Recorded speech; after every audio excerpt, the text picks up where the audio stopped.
Okay, C495 and Structural Club just put together for one of the interesting structural analysis method for buckling analysis by using the SAP. This is the example of I think I downloaded from SAP verifications folder. I think it's worth it to discuss.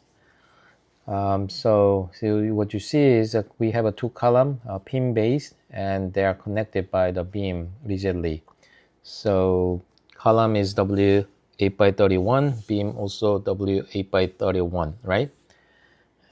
And each column and girder has the same length, 144 inches.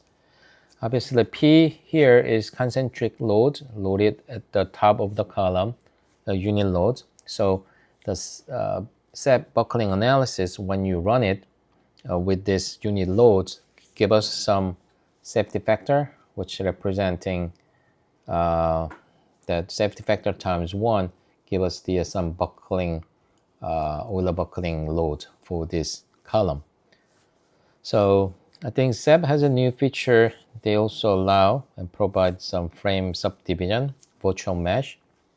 I think I like that these days. So I think we're gonna maybe test run the SAP and confirm this number. Okay.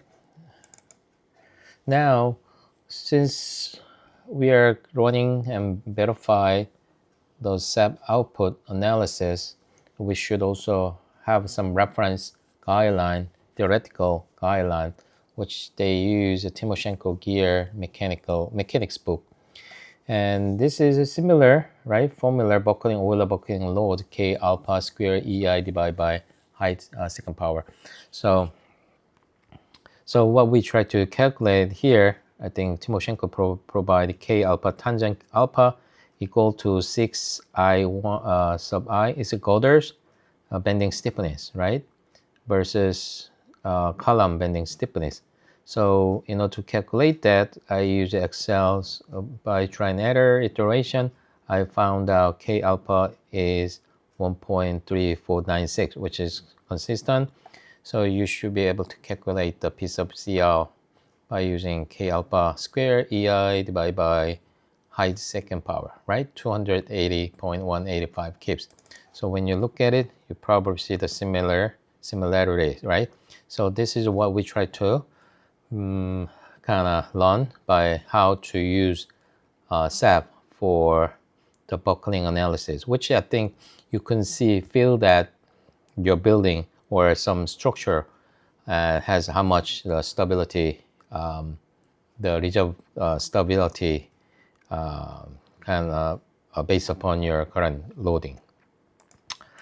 Okay, so here's one thing that I'm sure you are aware of it. If you take the steel class, AISC has some chapter for effective length factor. Try to address the buckling shape. Mostly buckling is occurring based upon axial force, right?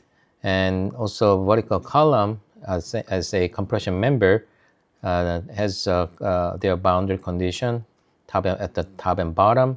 Some of them is fixed, some of them is pin, some of them is free.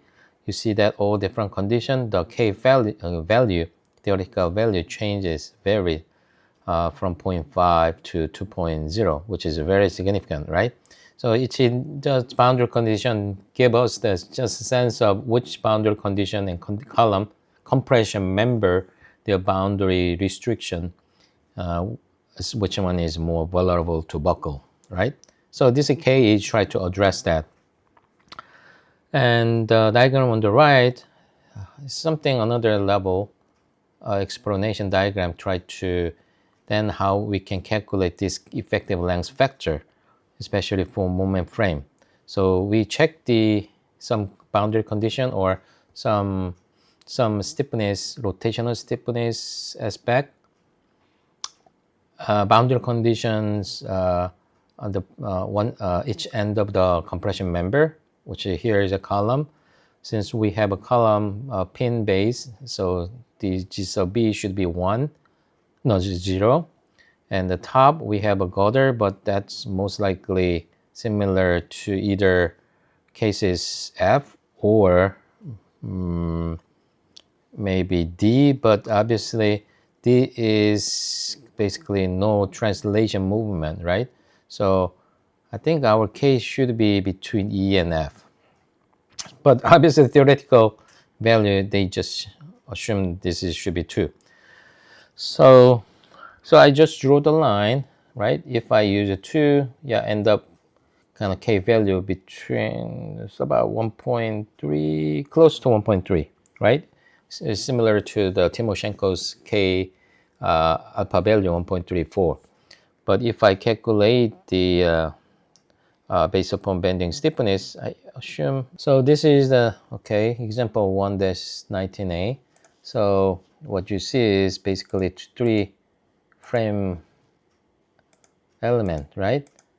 And then I'll show you briefly the loading has here load, join loads, unit 1. So it has a 1 kips here. So we are using the kip inches. If you want to take a look, click and right click, you see the length is 144. So now I'm gonna just briefly show you load pattern. We have one other, so this is just in general, nothing self-weight doesn't include it. This is just a load case we created, right? It has a 1 point load on each top of the column, and load cases, right, buckling, and okay, it include the load case 1, and we just put in scale factor 1. So this, what you see here, this load case is buckling analysis. So this linear elastic buckling analysis, the SAP will run it. So I'm gonna run that file. When you run this, so you see that this is a buckling mode shape, right?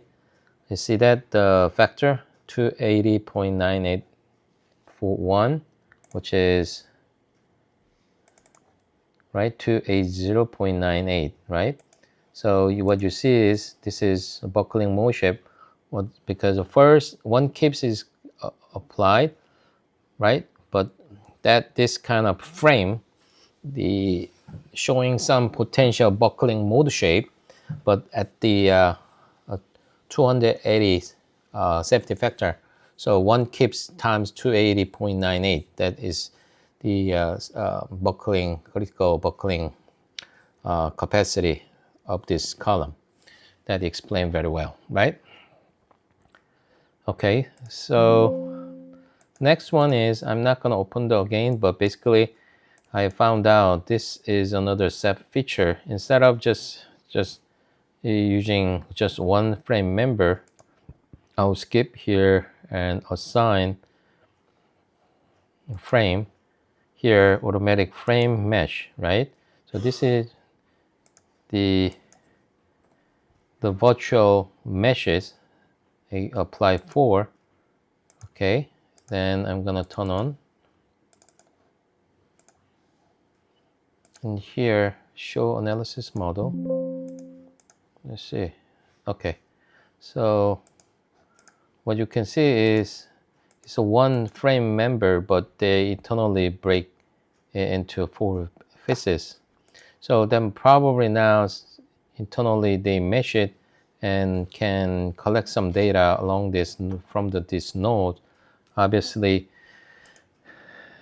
we may be more with the more data, they can reflect some internal behavior or movement along this line column from this additional nodes. So when you run it, you see that number, right? Safety factor is slightly reduced because we have intermediate virtual nodes really can catch some sort of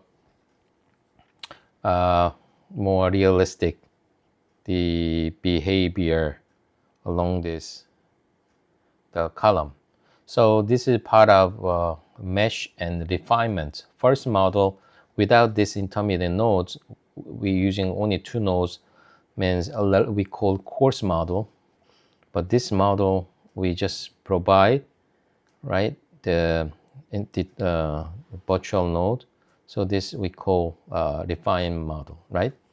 So this is another step, because sometimes we may have to decide whether do I have to mesh it, okay, a bit physically and run it, or do we have to use this virtual mesh. I think we can try it run. Okay, here 280.189. I'm gonna close it. Instead of using auto frame, okay, delete it. Right, I'm gonna mesh it really. So go to edit. I'm gonna divide by 4. Right, so I just mesh it. So this is really meshed into the 4 element. Right, so I'm gonna run this and see whether I'm gonna get the same results. 280.189, yeah, 280.189, right? So basically, the user, you have a control. Either you can mesh it physically or just use the virtual mesh. I think you're gonna get the same results, most likely. All right, so this is the end of the tutorial. I wish you could practice so that get some sense of the structural analysis beyond linear elastic analysis and this linear buckling analysis. Okay, bye.